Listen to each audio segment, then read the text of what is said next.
For this retreat, we have chosen Narad Bhakti Darshan as the topic of the lectures.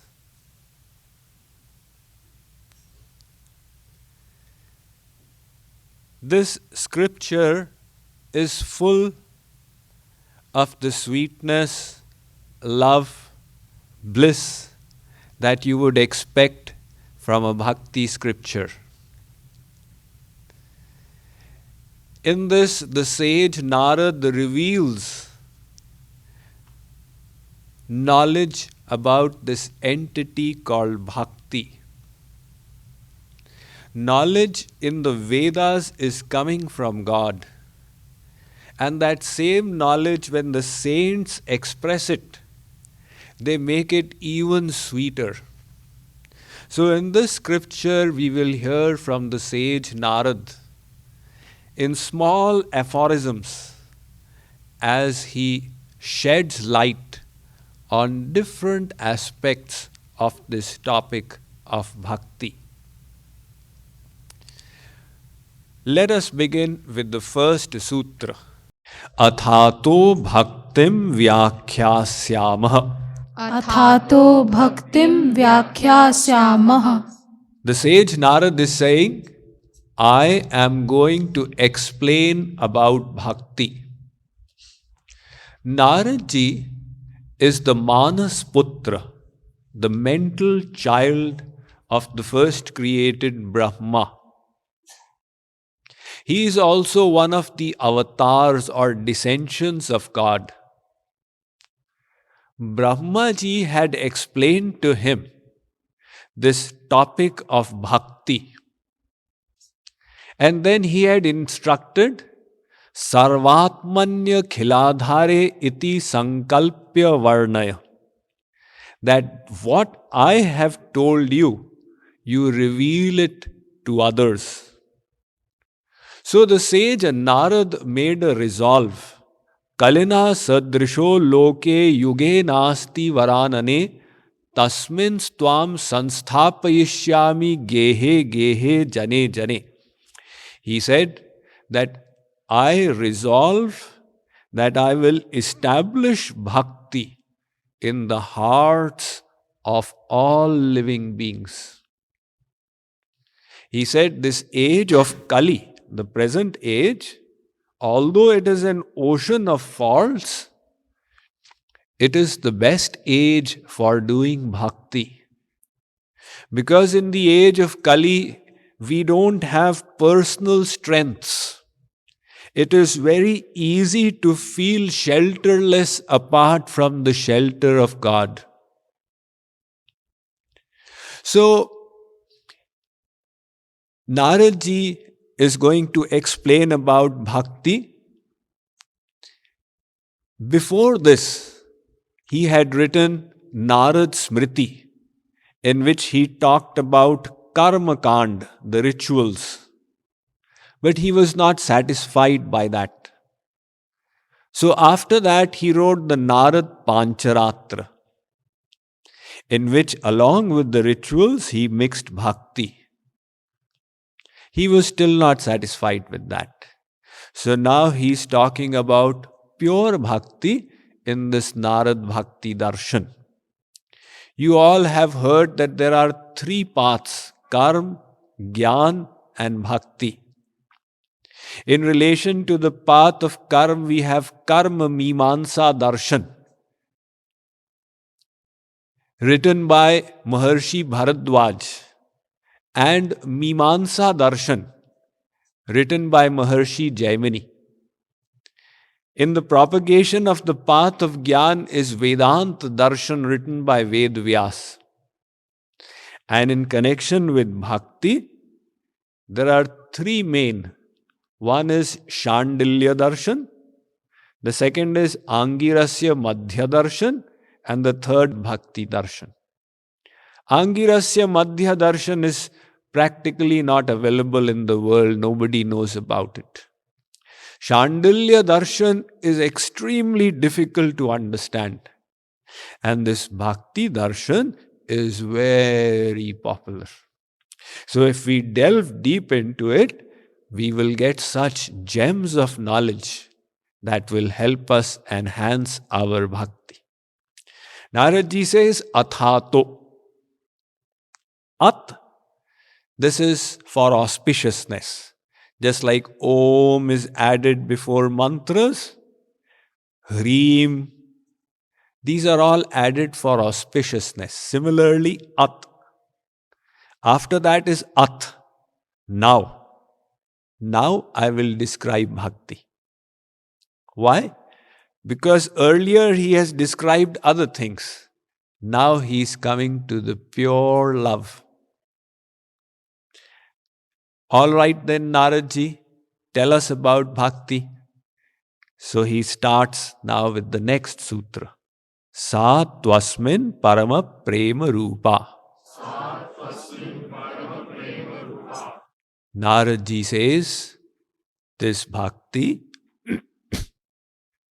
is extreme love for God. You all have experienced love for objects, for people, to a lesser or greater extent. Multiply that love many-fold, and that is the nature of bhakti, Narad Ji says. How to explain some divine thing to worldly people? The saints search for material comparisons. The saint Tulsidas was asked that how should we love God? He said, Kamihi nari piyari jimi, lobhihi priya jimi dama, timi raghunath nirantara, priya lagahu mohi ram. He said, just like a lustful male likes a female, just like a greedy person loves wealth, similarly you love God. Now people will ask that, Tulsidas Ji, what have you compared divine love with? He says what to do, how to make worldly people understand. I have to compare with things that they are aware of and then give them some idea. Once, the Emperor Akbar, he has been a great Mughal emperor in Indian history. He was going around inspecting his kingdom in disguise. So it was time for reading the namaz. He sat down, he spread his sheet in the field, bowed down and started reading the namaz. Now one woman, her lover was coming from outstation. So she was running to meet him. She did not realize that this person is reading the namaz. She placed her foot on his sheet. That sheet on which they sit and read the namaz is considered sacred. Akbar was horrified. He felt that sacrilege had been done. He asked Birbal that this woman should be brought to my court. That woman came to know. She wondered how to save herself. She went and consulted Birbal. Birbal advised her a strategy. When she came to court, Akbar said, asked the woman, you stepped on my sheet when I was reading the namaz? That woman said, O king, absolutely not. I was running to meet my lover. Akbar said, I have seen it. How can you deny? It's a fact. The woman said, all right, O king, it may be a fact. But tell me one thing. I was engrossed in worldly love and I was not conscious of where I am placing my foot. You were engrossed in the love of your divine beloved, and you were seeing who's placing their feet on my sheet. What kind of love do you have?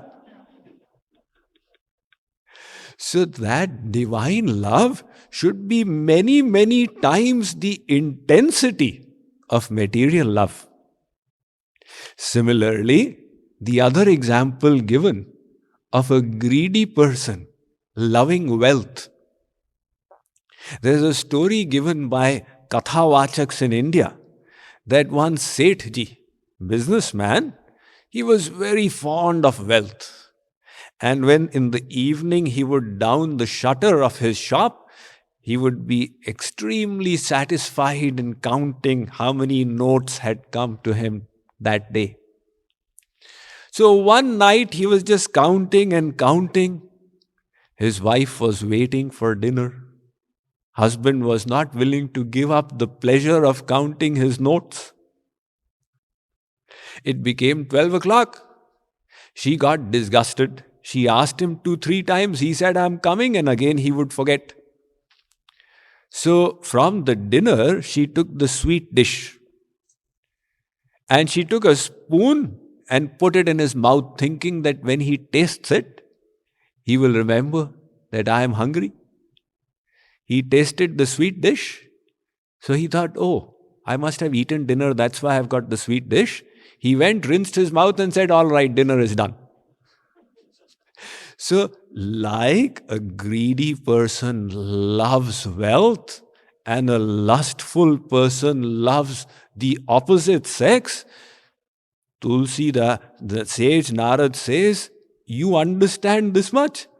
Multiply it infinite times. Such extreme love is the nature of bhakti or devotion towards God. Next, Amrita Swarupa Cha. Now, having described the external nature of bhakti, he is going on to describe the internal nature. So he says, bhakti is Amrit. Now, what is Amrit?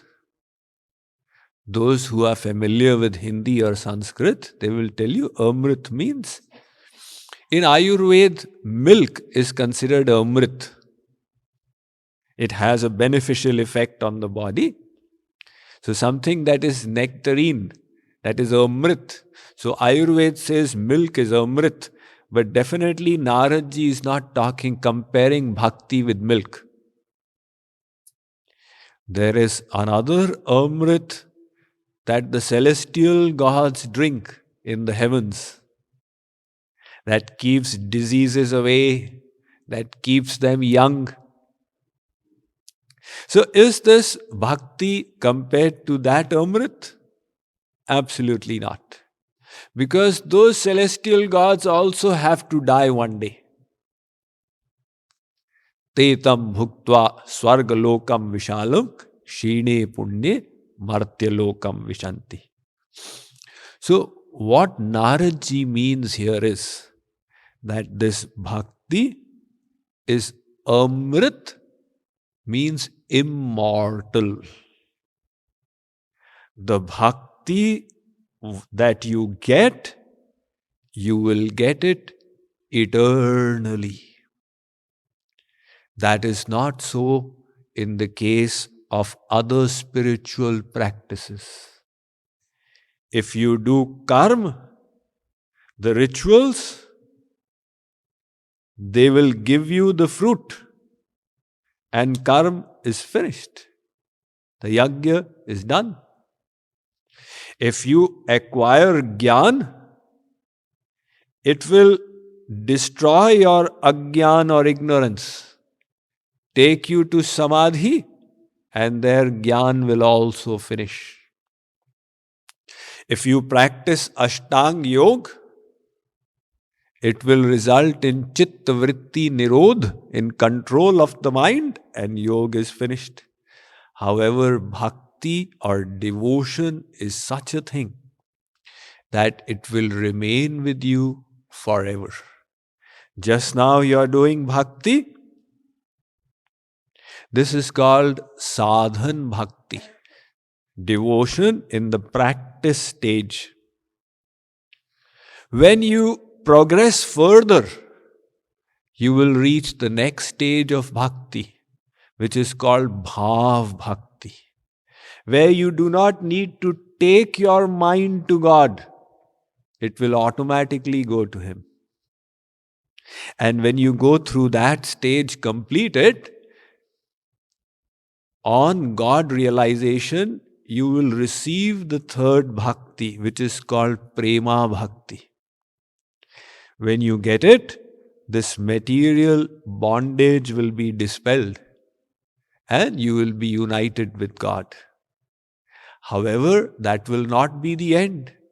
After that, after God realization also there will be stages of bhakti.